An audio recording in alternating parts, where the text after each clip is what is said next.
আলাইকুম, সবাইকে স্বাগতম আবার নতুন ভিডিও নিয়ে। আজকে আমি ঢাকা থেকে সন্দ্বীপ যাব চিটাগং হয়ে। আমার গাড়ি চলে আসছে, দেখতে পাচ্ছেন। আমি উঠে পড়লাম। ভোর যখন 6টা বাজে তখন আমি নেমে গেলাম। নেমে আমি অলরেডি একটা সিএনজি নিয়েছি। সিএনজি করে আমি কুমিরাঘাট যাব। আপনারা যদি কেউ সন্দ্বীপ ভ্রমণে আসতে চান সেক্ষেত্রে আপনারা সবাই বিশেষ করে ঢাকা, চট্টগ্রাম, কক্সবাজার এই গাড়িগুলো করে আসতে পারেন। বড় কুমিরা নেমে যাবেন, ওখান থেকে সিএনজি নিয়ে চলে আসবেন কুমিরাঘাটে। আমি অলরেডি কুমিরাঘাটে চলে আসছি। সকালের ওয়েদারটা আপনি দেখতে পাচ্ছেন। 6:10 বাজে এখন। আমি স্পিড বোটে উঠে পড়লাম। কিছুক্ষণের মধ্যে ছেড়ে দিয়েছি স্পিড বোটটি। চট্টগ্রামে যাতায়াতের জন্য এখানে দুইটি যাতায়াত ব্যবস্থা রয়েছে। একটি হচ্ছে লঞ্চ আর একটা হচ্ছে স্পিড বোট। আমি বিশেষ করে স্পিড বোটটাকে প্রাধান্য দিয়ে থাকি, যদিও স্বল্প সময় লাগে, 18 মিনিট লাগে। আমি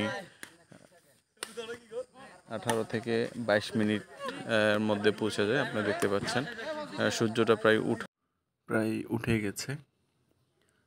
আপনারা ওয়েদারটা দেখতে পাচ্ছেন এবং সূর্য ওঠার পূর্বক্ষণ দেখতে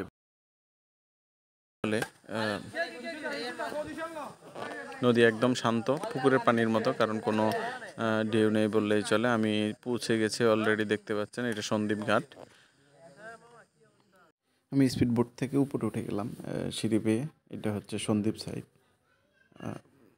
দেখতে পাচ্ছেন। এই ব্রিজটা প্রায় 1.5 কিলোর কাছাকাছি।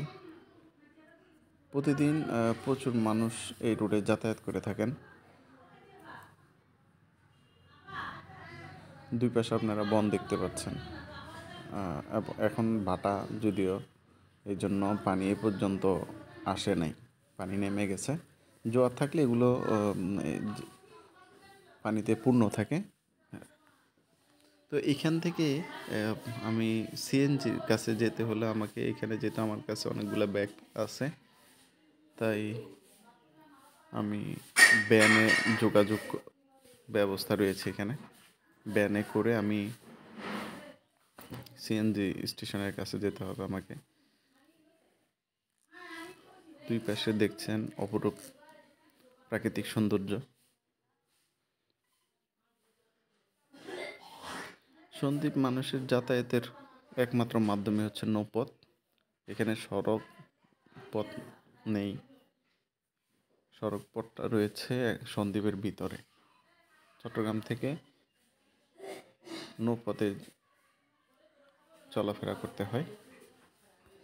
যারা যারা সন্দ্বীপ ভ্রমণে আসতে চান অবশ্যই এসে ঘুরে যাবেন, ভালো লাগবে আপনাদের।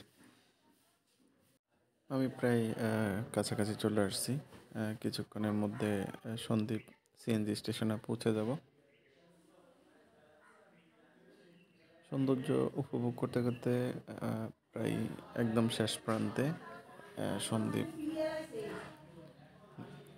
ব্রিজের আমি সিএনজি স্টেশনে অলরেডি পৌঁছে গেছি, দেখতে পাচ্ছেন। এটা সিএনজি। সবাই ভালো থাকবেন। আসসালামু আলাইকুম।